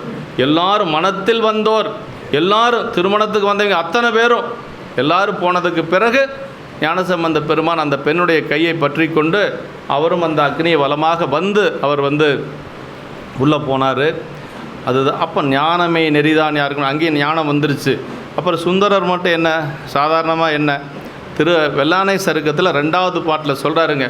சைவ சித்தாந்தத்தில் சிவபோகம் அப்படிங்கிறது 10வது நிலை, முடிஞ்ச நிலை. அதுதான் தத்துவ ரூபம், தத்துவ தரிசனம், தத்துவ சுத்தி. ஆன்ம ரூபம், ஆன்ம தரிசனம், ஆன்ம சுத்தி. சிவரூபம், சிவபோகம், சிவயோகம், சிவபோகம், சிவதரிசனம், யோகம், சிவபோகம். கடைசி 10வது இடம்தான் சிவபோகம் என்று சொல்லுவது. அந்த சிவபோகம் பெற்றார் என்று சொல்லி சேக்கிழார் பெருமான் சொல்கிறார். ஆமாம், 2வது பாட்டில் வெள்ளானை சருக்கத்தில் என்ன சொல்கிறாருன்னா, படியில் நீடும் பக்தி முதல் அன்பு நீரில் பனைத்தோங்கி வடிவு நம்பி ஆரூர செம்பன் திருமேனி வனப்பாக கடிய வெய்ய இருவனையின் கலைகெட்டெழுந்து கதிர்பரப்பி முடிவில்லாத சிவபோகம் முருகி முதிர்ந்து விளைந்ததால் அப்படின்னார். எப்போ அவருக்கு கேரளா போகணும்னு நினச்சாருன்னா, சேரமான் பெருமான் நாயனாரை போய் இருக்கணும்னு தான் நினைக்கிறார். அவருக்கு கைலாயம் போகணுன்னெல்லாம் எண்ணம் கிடையாது. தெரியாது அவருக்கு. நாளைக்கு நம்ம கைலாயம் போவோம்னு அவருக்கு தெரியாது. அதை முன்னாடியே ஒருத்தர் தெரிஞ்சு வச்சிருந்தார். அவர் தான் பெருமலை குருமநாயனார். அவர் பேரை சொல்லி இவர் தெரிஞ்சிட்டார். சுந்தரா சுந்தரா சுந்தரா ஆரூரா நம்பி ஆரூரா அப்படின்னு சொல்லி சொல்லி சொல்லி சொல்லி அவருக்கு ஞானம் கிடச்சிது. நாளைக்கு சுந்தரர் கைலாயம் போவார்னு அவருக்கு இன்றைக்கே தெரியும். சுந்தரர் பிரிஞ்சு இந்த மண்ணுலகத்தில் நாம் இருக்க முடியாதுன்னு முந்தின நாளே அவர் கைலாயம் போயிட்டார். யோக சக்தியின் மூலமாக கபாலத்தின் வழியாக அந்த உயிர் போச்சு. பெருமான் திருவடிக்கு கைலாயம் போயிட்டார். ஆனால் சுந்தரருக்கு தெரியாது. யானை வந்து நிற்கிற வரைக்கும் சுந்தரருக்கு தெரியாது. அப்போ சுந்தரர் பெற்ற நிலை அந்த முடிவில்லாத சிவபோகம். இது சென்னைப்பையா தான் எனக்கு அந்த இடத்த தெளிவாக விளக்குனார். அதனால் ஐயாவுடைய திருவடி நம்ம வணங்கி, அப்போ 4 பெருமக்களும் ஞானம் பெற்றவர்கள் அப்படிங்கிறதுல நமக்கு எந்த ஒரு மணிவாசக பெருமான் ஞானம் சொல்லுவாங்க இல்லைங்களா. அப்போ ஞானம் என்று சொல்லுவது அடையக்கூடிய ஒரு நிலைங்க. ஆமாம், சரியில் நின்னாலும் ஞானம் கிடைக்கும். சரியை தொண்டு செஞ்சுட்டு இருந்தால் ஞானம் கிடைக்காதுன்னு யாராச்சும் நினச்சிக்காதீங்க. கிரியை மட்டும் செஞ்சால் ஞானம் கிடைக்காதுன்னு யாராவது நினச்சிக்காங்க. சரியில் சரியை, சரியில் கிரியை, சரியில் யோகம், சரியில் ஞானம். கிரியல் சரியை, கிரியல் கிரியை, கிரியல் யோகம், கிரியல் ஞானம். அதே மாதிரி 16 நிலை ஞானத்தில் நமக்கு சொல்லப்பட்டிருக்கு. அதனால் வந்து ஞானம்தான் 4 நின்ற நிலையும் ஞான நிலையே. ஆமாம், சரியை கவரு கிரியை கவருன்னு சும்மா வெளியில் சொல்லிட்டு போயிடுவாங்க. அப்படிலாம் நாம் அதை எடுத்துக்கக்கூடாது. ஆமாம், அது என்னங்கம்மா?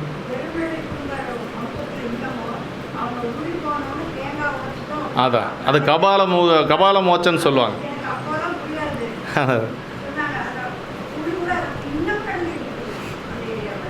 அந்த பெருமலை குருமநாயனாருடைய அவர் தான் அந்த கபாலத்தின் மூலமாக உயிர் பிரிந்து இறைவன் திருவடிக்கு போனது. சுந்தரருடைய பேரை சொன்னதனால் நம்பி ஆரூரர் என்ற நாமம் நவிற்றியதனால் அப்படிம்பார் சேக்கிழ பெருமான். ஆரூரா ஆரூரா ஆரூரான்னு சொன்னாவே போதும் நமக்கு முக்தி கிடைக்கும். ஆமாம், இப்படியெல்லாம் இருந்திருக்கு. ஞானமே முதலாக 4 என்று சொன்னால் இது நாம் வந்து 4 நிலைகளும் நம்முடைய பெருமக்கள் வந்து உயர்ந்த நிலையாக இருக்கக்கூடிய 4 பெருமக்களும் அடைந்த நிலை ஞானம் என்று சொல்லி நம்ம பார்க்கணும். நவையற ஐயந்திரிவு நீங்க நவையரும் பொருட்டு என்று குரலுமாம் என்று சொல்லி கற்க கசடர என்று சொல்லுவது போல இதில் எந்த ஒரு ஐயப்பாடு இல்லாத தெளிவாக இருந்தவர்கள் தெளிவால் அந்தான்கள் என்று சொல்லி சொல்கிறார். தானம்னா சற்பாத்திரம் அறிந்து செய்தல். அதாவது தானம் செய்வது கூட சிவன் ஞானிகளுக்கு செய்யணுங்க, எல்லாத்துக்கும் கொடுக்கக்கூடாது. அப்படி கொடுத்தா குற்றம் வந்துடும். 7ஆம் தந்திரத்தில் சொல்கிறாருங்க. என்ன சொல்கிறாருன்னா 2ஆம் தந்திரத்தில் சொல்கிறார், திலமத்தனையே சிவஞானிக்கு ஈந்தால் பலமுக்தி சித்தி பரமோகமும் தரும் நிலமத்தனை பொன்னை நின் மூடருக்கு ஈந்தால் பலமும் மற்றே பரபோகமும் குன்றுமேன்னார். அதாவது நல்ல ஒரு சிவஞானிக்கு ஏதாவது நீங்கள் கொடுத்தீங்கன்னா, பொண்ணோ பொருளோ ஏதாவது கொடுத்தீங்கன்னா உங்களுக்கு சிவபோகமே கிடைக்குங்கிறார். நல்ல ஒரு நிலை கிடைக்கும். ஒன்றும் இல்லாத மூடர்களுக்கு கொடுத்தோன்னு வச்சுக்கங்களேன், இருக்கிறதும் சேர்ந்து குறைஞ்சி போயிடும் அப்படிங்கிறார். நின் மூடருக்கு ஈந்தால் திருமந்திரம் சொல்லுது. அதை சொல்லுது பாருங்கள். அதை இப்போ தானம் அதை பாத்திரம் அறிந்து பிச்சையிடுன்னு சொல்லுவாங்க. அதுக்கு என்ன பொருள் அப்படின்னா, அவனுக்கு கொடுத்தா அது நல்ல வழியில் செலவு செய்வானான்னு பார்க்கணும். நம்ம வாங்கிட்டு இந்த கடைக்கு போகிறவனுக்கு கொடுத்தா நமக்கு என்ன கிடைக்கும்? திருமந்திரம் சொல்கிற மாதிரி தான் கிடைக்கும் இல்லைங்களா? எத்தனை பேர் வாங்கிட்டு அந்த கடைக்கு போகிறவன் இருக்கான்னு தெரியுமா உங்களுக்கு? அதுதான் திருமந்திரம் நமக்கு தெளிவாக சொல்லுது.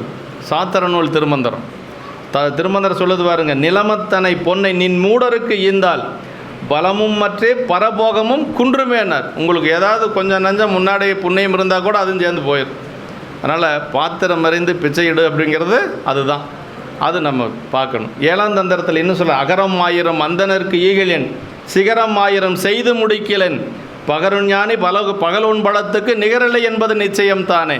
7ஆம் தந்திரம் 1000 கோயில்கள் 1000 நகரங்களை அந்தணர்களுக்கு தானமாக கொடுப்பதை காட்டிலும் 1000 ஆலயங்களுக்கு நீங்கள் வந்து குடமுழுக்கு செய்வதை காட்டிலும் கூட ஒரு பகருஞானி பகலோன் பலத்துக்கு ஒரே ஒரு சிவனடியாருக்கு ஒரு பகல் சாப்பாடு ஒரு வேளை போடுறது இதை விட அது புண்ணியம் அப்படின்னார். ஆமாம், அவ்வளவு சிவனடியார்களுக்கு செய்கிறதில் நன்மை இருக்குது. 7ஆம் தந்திரம் முழுக்க முழுக்க அடியார்களை பற்றிய தான் திருமந்திரத்தில். ஆமாம், திருமந்திரம் தான் நமக்கு வந்து ஆகம நூலுங்க. தமிழில் வந்து ஆகம நூல் அப்படின்னா திருமந்திரம் தான். அது சேக்கிழ பெருமானே சொல்கிறாருங்க. திருமூலருடைய வரலாற்றை சொல்லுகின்ற பொழுது, தன்னிலவார் சடையார்தாம் தந்த ஆகம பொருளை மண்ணின் மிசை திருமூலர் வாக்கில் தமிழ் வகுப்ப கண்ணிறைந்த திருவருளால் அவ்வுடலை கரப்பித்து எண்ணிறைந்த உணர்வுடையார் ஈசன் அருள் என உணர்ந்தார் அப்படிங்கிறார். ஏன் திருமூலருடைய உடம்பை மறைச்சார் அப்படின்னா சாமி நமக்கு திருமந்திரம் கிடைக்கணுங்கிறதுக்காக. திருமந்திரம் என்ன? தமிழ் ஆகமம் அப்படிங்கிறார். சேக்கிழார் பெருமானே சொல்றார், தன்னிழல்வார் சடையார்தாம் தந்த ஆகம பொருளை மண்ணின் விசை திருமூலர் வாக்கில் தமிழ் வகுப்ப அப்படின்னார். அப்போ இதெல்லாம் நமக்கு கிடைக்கணுங்கிறதுக்காக இறைவன் வந்து திருமூலருடைய உடம்பை மறைச்சி வச்சார். அந்த உடம்பு கிடைச்சிருந்தா அந்த உடம்பை எடுத்துகிட்டு அவர் பாட்டுக்கு எங்கே போவார் தெரியுங்களா? அகத்தியரை பார்க்க போயிருப்பார். அவர் வந்ததே அகத்தியரை பார்க்குறதுக்கு தான். அவர் பாட்டுக்கு மேலே அங்கே மலைக்கு போயிருப்பார். ஆனால் அந்த உடம்பை மறைச்சி வச்சதுனால தான் திருவாவடுதுறையில் இருந்து யோக நிலையில் இருந்து ஆண்டுக்கு ஒரு பாடலாக 3000 பாடல் நமக்கு கொடுத்தார். ஆமாம், எல்லாத்துக்கும் ஒரு காரணம் ஒரு காரியம் இல்லாத ஒரு காரணம் இல்லாத ஒரு காரியம் இல்லை. அதான் தவம்னா சிவபூஜைங்க. தவங்களில் சிறந்ததாய் சிவனையே நேராக கூட்டுவதாய் தவமாவது சிவபூஜை. உற்றநோய் தோன்றலும் உயிருக்கு உருகன் செய்யாமையுமாம் என்று சொல்கிறாருங்க. ஊனம்னா குற்றம், அதனால் ஆகிய பிறவி அது நீங்க பெற்றவர்கள், அந்த தில்லைவாழந்தனர்கள் பிறவி நீங்க பெற்றவர்கள் என்று சொல்லி பெறவி விதையை தான தவமாதிகளால் மேல் முளையாது செய்பவர்கள். மானம்னா மயிர் நீப்பின் வாளா கவரிமா வண்ணர் உயிர் நீப்பர் மானம் வரின் என்று சொல்லி வள்ளுவ பெருமான், அதாவது அந்த அளவுக்கு மானத்தோடு வாழ்ந்தவர்கள் அந்த தில்லைவாழ் அந்தணர்கள் என்று சொல்கிறார். இப்படியெல்லாம் பொறைனா பொறையுடைய பூமி நீர் ஆனாய் போற்றி என்று சொல்லுவது போல ஒரு பொறுமை என்று சொல்லக்கூடியதை காத்து வாழக்கூடியவர்கள் என்று சொல்லி மனையறம்னா இல்லறம் அல்லது நல்லறம் என்று சொல்லுவது போல இல்லறம் வானுரையும் இல்லத்துள் வாழ்பவன் வானுரையும் தெய்வத்தில் வைக்கப்படும் என்று சொல்லி யார் ஒருவர் இல்லறத்தில் சிறந்து வாழுகின்றார்கள் அவர்கள் தேவலோகத்தில் இருக்கக்கூடிய தேவர்களோடு வைத்து போற்றக்கூடியவர்கள் என்று சொல்லி நமக்கு வள்ளுவ பெருமான் சொல்கிறார். இப்படி இத்தனை மாறி இவ்வளவு பெருமை உடையவர்கள் அந்த தில்லைவாழ் அந்தணர்கள் என்று சொல்லி அடுத்த திருப்பாட்டில் செம்மையால் தனிந்த சிந்தை தெய்வ வேதியர்கள் ஆனார் மும்மை ஆயிரவர் தாங்கள் போற்றிட முதல்வனாரை இம்மையே பெற்று வாழ்வார் இனி பெரும்பேரொன்றில்லார் தம்மையே தமக்கொப்பான நிலைமையால் தலைமை சார்ந்தார். தம்மையே தமக்கொப்பா, அவங்களுக்கு ஒப்பா இன்னொருத்தர் சொல்ல முடியாது. அவர்களுக்கு அதாவது பெருமையால் தம்மை ஒப்பார் என்று சொல்லுவது போல அந்த அந்தணர்களுக்கு ஒப்பாக இன்னொருத்தரை சொல்ல முடியாது என்று சொல்கிறார். செம்மையால் தனிந்த சிந்தை, செம்மைத்தன்மையில் நிறைவினாலே ஆணவம் நீங்கி தனிவு பெற்ற சிந்தையுடைய தெய்வத்தன்மை வாய்ந்த 3000 வேதியர்கள் இம்மையிலே இறைவனை தாம் போற்றி வாழும்படி கைவசமாக கிடைக்கப்பெற்று வாழ்கின்றவர்கள். ஆமாம், அவங்க அந்த தெய்வத்தன்மை வாய்ந்த 3000 அந்தணர்கள் தனிவு பெற்ற சிந்தை அப்படின்னா தனிவு பெற்ற சிந்தனை என்னென்னா காமம் கோபம் என்று சொல்லக்கூடிய அந்த இதெல்லாம் கடிந்தவர்கள் என்று சொல்லுவார். தனிந்தமன திருமுனிவர் தபோவனத்தின் இடை சார்ந்தார். எங்கே வருதுன்னா கண்ணப்ப நாயனார் பணத்தில் வருது. சிவகோசரியார் அந்த காட்டுக்குள்ளே போவார். பெருமானை வழிபாடு செய்கிறதுக்கு பூவும் நீரும் கொண்டு அங்கே செல்லுகின்ற பொழுது அப்போ சேக்கிழார் பெருமான் சொல்கிறார், தனிந்தமன திருமுனிவர் தபோவனத்தின் இடை சார்ந்த அந்த காட்டுக்குள்ளே பெருமானை வழிபாடு செய்கிறதுக்கு போகிறார் ஐயர். அதை அப்படி சொல்கிறார். அதுக்கு உரையாசிரியர் சிவகோணியை சொல்லுகின்ற பொழுது காமம் கோபம் கடிந்தவர் என்று சொல்லி உரை சொல்வார். அதை தனிந்த மனம்ங்கிறது அதுதான். இங்கே அதே தான் சொல்கிறார். தனிந்த சிந்தை தெய்வ வேதியர் என்று சொல்கிறார். அப்படி தெய்வத்தன்மை வாய்ந்த 3000 வேதியர்கள் இம்மையிலே இறைவனை தாம் போற்றி வாழும்படி கைவசமாக கிடைக்கப்பெற்று வாழ்கின்றவர்கள். அவங்களுக்கு என்ன ஒரு பெருமைனா அந்த கூத்த பெருமானை தொட்டு வழிபாடு செய்யக்கூடிய அளவுக்கு பெருமை பெற்றவர்கள் அந்த அந்தணர்கள் என்று சொல்கிறார். ஆதலின் அவர்கள் இனி பெறுவதாய் இதனை மிக்க பேர் வேறில்லை. இதை விட ஒரு பேர் வேறு என்ன இருக்க முடியும்? கூத்த பெருமானையே தொட்டு வழிபாடு செய்யக்கூடிய அளவுக்கு பெருமை, அதுக்கு மேலே ஒரு பேர் இல்லை. மேற்கூறி எல்லாவற்றாலும் தமக்கு நிகரானார் தாமே அல்லாது பிறர் இல்லை என்ன நிலை பெற்று அந்நிலையிலே தலை சிறந்தவர்கள். அவங்களுக்கு நிகராக இன்னொருத்தரை சொல்ல முடியாது என்று சொல்லக்கூடிய அளவுக்கு வாழ்ந்து காட்டிய பெருமக்கள்.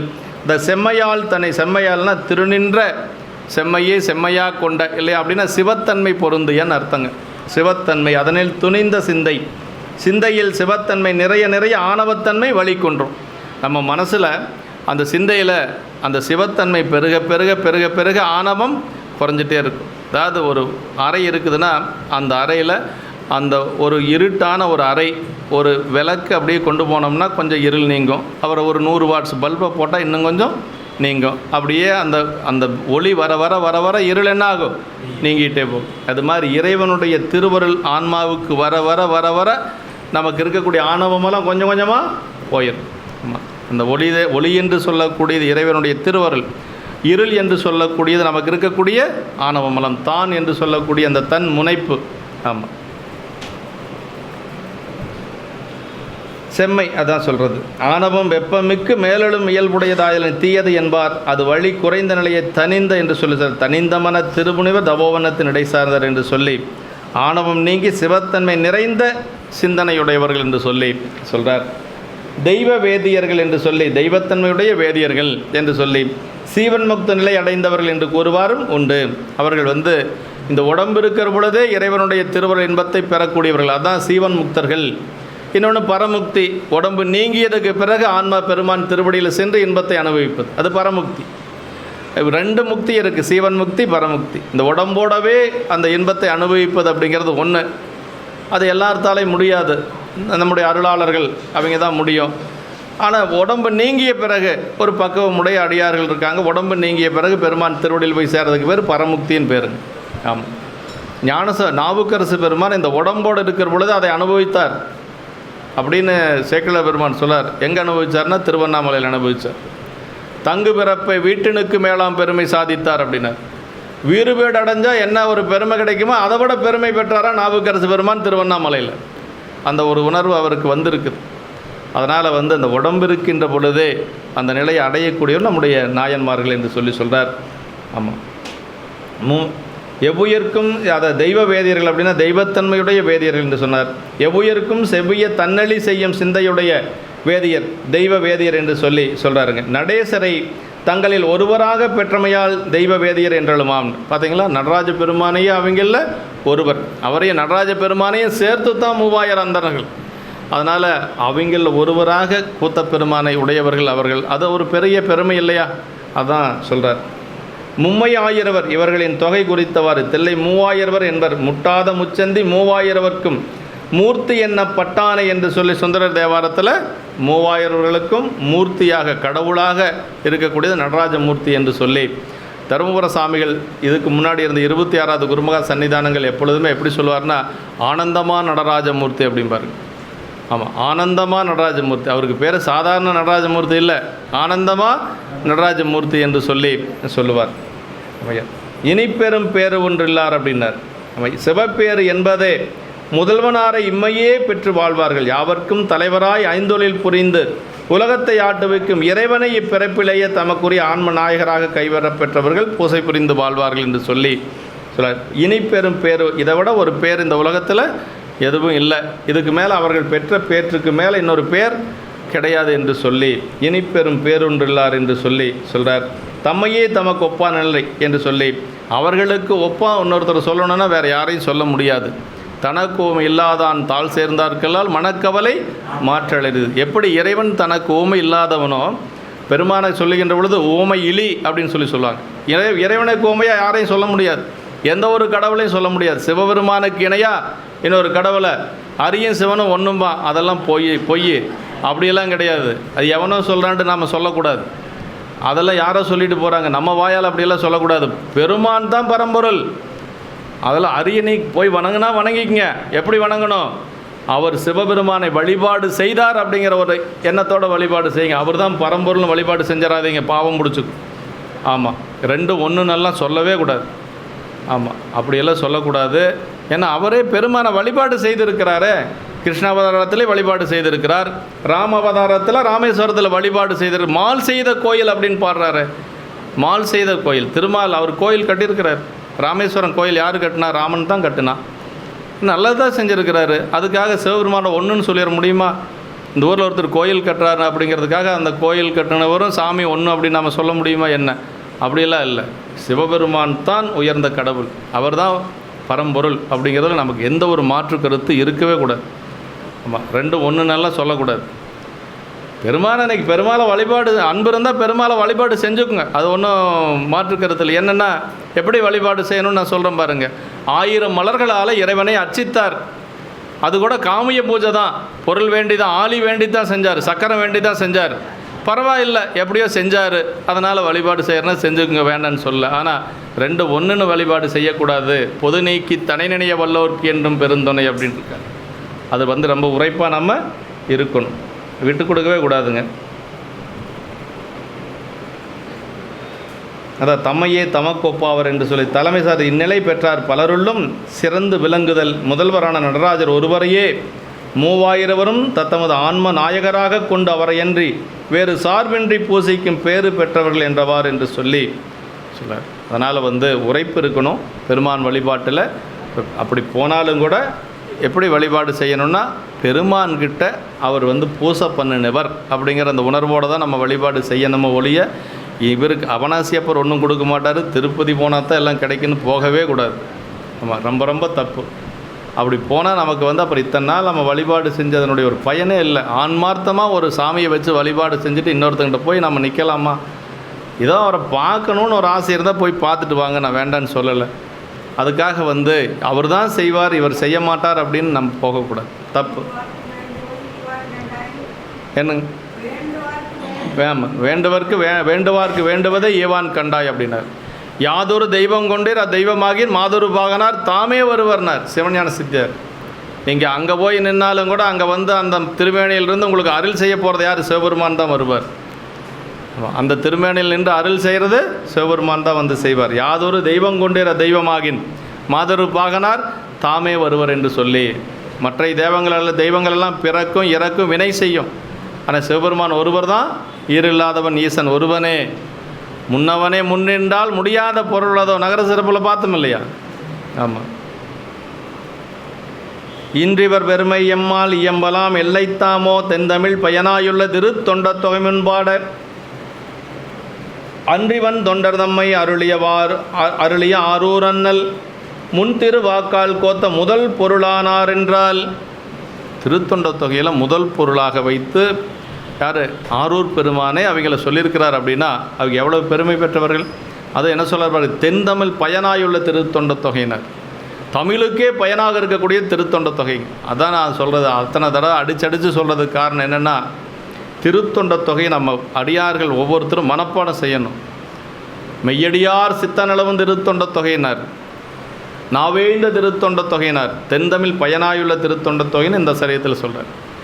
மெய்யடியார் சித்தனளவும் திருத்தொண்ட தொகை, நல்ல அடியாருடைய சிந்தையில் எப்பொழுது திருத்தொண்ட தொகை இருக்கும். ஆமாம், அது தில்லைவாழந்தர்தம் அடியாருக்கு மடியேன்னு அந்த ஓடிட்டே இருக்கணும். இந்த 11 பாட்டும் நம்ம மனசுக்குள்ளே மனப்பாடமாக இருக்கணும். ஆமாம், கையை தூக்கி வச்சோம்னா அந்த 11 பாட்டும் நிற்கணும் நமக்கு.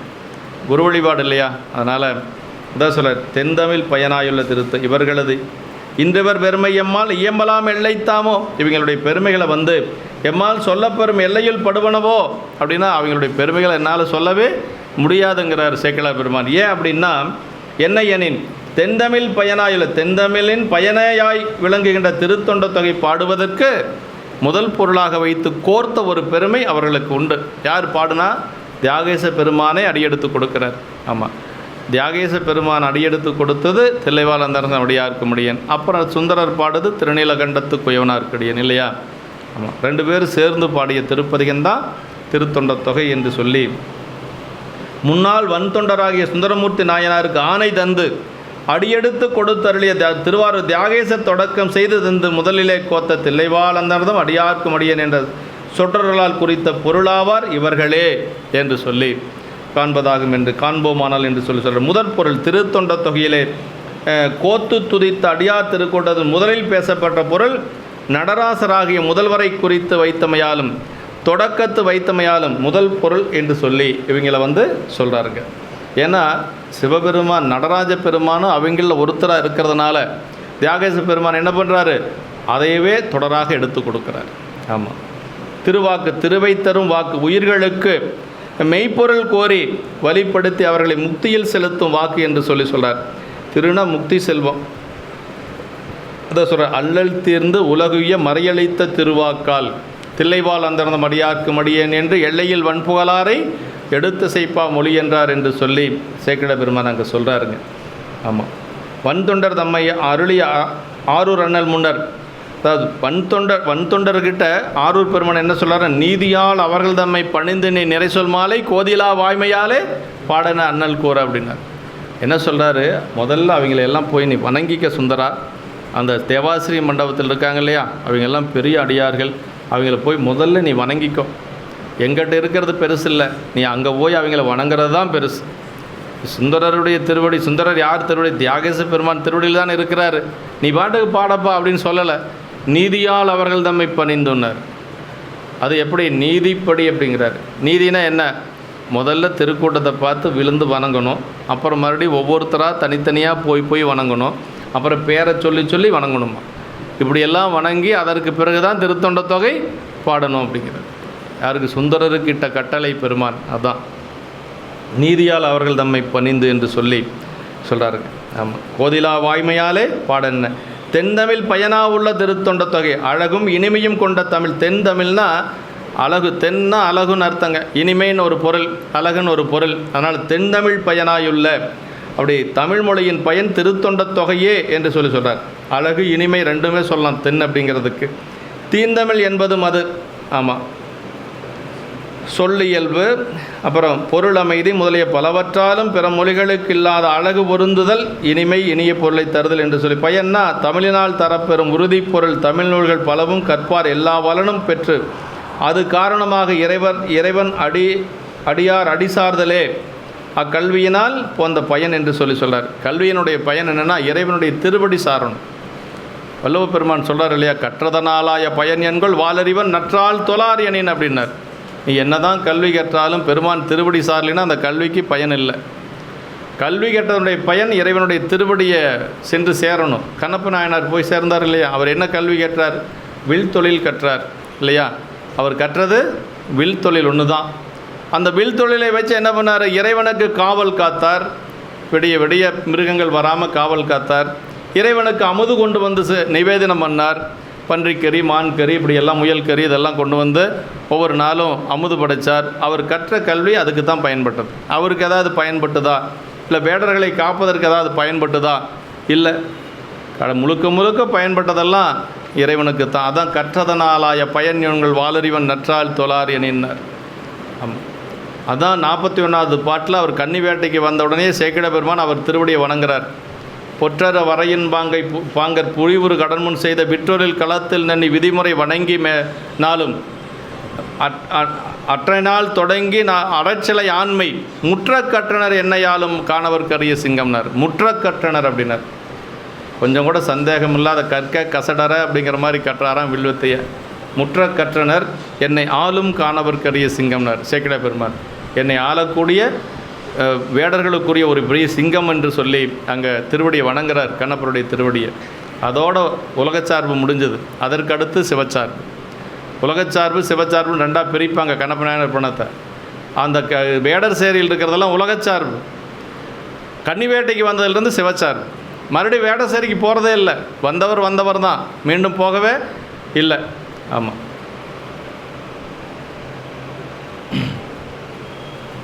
அவ தான் பயன் அப்படிங்கிறது. அதுதான் முக்தி முந்தி போற்றிருந்தாரியத்தோடு தமிழ் பயன் என்று சொல்கிறார். மண்ணினில் பிறந்தார் பெரும் பயன் மதிசூடு மன்னலார் அடியார்தமை அமது செய்வித்தல் கண்ணினால் அவர் நல் விழா பொழிவு கண்டாறுதல் என்று சொல்லுவாங்க. இப்படி மாதிரி மண்ணிலை பிறந்ததனுடைய பயன் என்னென்னா அடியார் பெருமக்களுக்கு அமுது செய்வது. இன்னொன்று இறைவனுடைய திருவிழாக்களை எல்லாம் கண்டு நாம் ஆர்வது என்று சொல்கிறாருங்க. ஆமாம், ஆமோ என்று சொல்கிறார். அடுத்த திருப்பாட்டு. அகலிடத்துயர்ந்ததில்லை அந்தனர் அகிலம் எல்லாம் புகழ்திரு மறையோர் என்றும் பொதுனிடம் போற்றி வாழ நிகழ் திருநீலகண்ட குயவனார் நீடு வாய்மை திகழும் அன்புடைய தொண்டர் செய்தவம் கூறலுற்றாம். அடுத்த நாயன்மார் திருநீலகண்ட குயவனார். தனி அடியாரில் முதலாவதாக பேசப்பட்டது திருநீலகண்ட குயவனார். அதை நான் சொல்கிறேன் என்று சொல்கிறார். இது முதல்ல தெளிவாளந்தனுடைய திருவடியை வணங்கி கொண்டு அதற்கு பிறகு திருநீலகண்ட குயவனாருடைய திருவடியை சொல்ல போகிறார். அதான் பரந்த உலகிலே உயர்வுடைய தில்லைவாழந்தர்களாகிய உலகம் எல்லாம் புகழ்ந்து போற்றும் தெய்வ வேதியர்கள் நித்தமுன் தில்லை சிற்றம்பலத்தின் அத்தனது அருள்நடத்தை பேணி போற்றி வாழ்வார்களாக திருநீலகண்டம் என்ற பெயரோடு நிகழ்ச்சி பெற்ற குயவனாராகிய நீடு செலுத்திய வாய்மைத்தன்மை விளங்குதற்கு இடமாகிய அன்புடைய தொண்டனார் செய்தவத்தின் வரலாற்றை சொல்லப் புகுகின்றோம் என்று சொல்லி அவர்கள் எப்படிப்பட்டவர் உயர்ந்த அந்தனராக ஆதலின் அகிலம் புகழ் வேதியராயினார் என்று சொல்லி சொல்கிறார். அகிலமெல்லாம் புகழ்தல் அப்படின்னா திருஞான சம்பந்த நாயனார் தில்லைவாழந்தனர்களை சிவகணநாதராகவே கண்டார் என்று சொல்கிறார். தேவாரத்தில் வைத்து துதித்த வரலாறு அவர் புராணத்தில் பார்க்கலாம். ஞானசம்பந்த பெருமான் தில்லை செல்லுகின்ற பொழுது அங்கிருந்து திருவேட்களம் போகிறார். அப்போ அந்த தில்லைவாழந்தனர்களை எப்படி தெரிஞ்சாங்களாம்? சிவகணங்களாகவே அவர் கண்ணுக்கு தெரிஞ்சாங்களாம். அவர்களெல்லாம் பார்த்து வணங்கி கொண்டு அப்புறம் பிள்ளையார் போயிருக்கிறார். இது அந்த புராணத்தில் சொல்லப்பட்டிருக்கு. அடுத்தது நிகழ்திரு நீலக்கண்ட குயவனார் என்று சொல்கிறார். இப்படி இவர்களுடைய பெருமைகளை நமக்கு ஒரு 10 திருப்பாடல்களை தெய்வ சேக்கிழார் பெருமான் மிக அருமையாக போற்றி இருக்கிறார். இதில் இறைவனும் அவர்களோடு சேர்ந்து இருக்கிறதுனால முதல் 2 பாட்டு பெருமானை பற்றி சொல்லி, அதற்கு அடுத்த பாடல்கள் எல்லாம் 8 பாடல்களும் நம்முடைய அந்தணர்களை பற்றி போற்றி இருக்கின்றார் என்று சொல்லி, நமக்கு திருத்தொண்ட தொகையில் முதலாவதாக வைத்து போற்றிய ஒரு பெருமை இவர்களுக்கு உண்டு. இப்போ இன்றைக்கி என்னென்னா, இதோடு நம்ம இந்த சரிதத்தை நிறைவு செஞ்சுக்கலாம். என்றும் இன்பம் பெருகு மேல்வினால் ஒன்று காதலை துள்ளமும் ஓங்கிட மண்டுளார் அடியார் அவர் வான்புகழ் நின்றதெங்கும் நிலவி உலகலாம். அடுத்தது என்னென்னா, இன்றைக்கி ஒரு முக்கியமான ஒரு நாள், சிறுத்தொண்ட நாயனாருடைய குருபூசை. அதனால் சிறுத்தொண்டரை பற்றி ஒரு கொஞ்சம் எவ்வளவு நேரம் கிடைக்குமோ அவ்வளோ நேரம், ஒரு அரை மணி நேரமோ 1/4 மணி நேரமோ, இதை சும்மா திருவருள் எந்த அளவுக்கு நமக்கு உதவி செய்தோ அந்த அளவுக்கு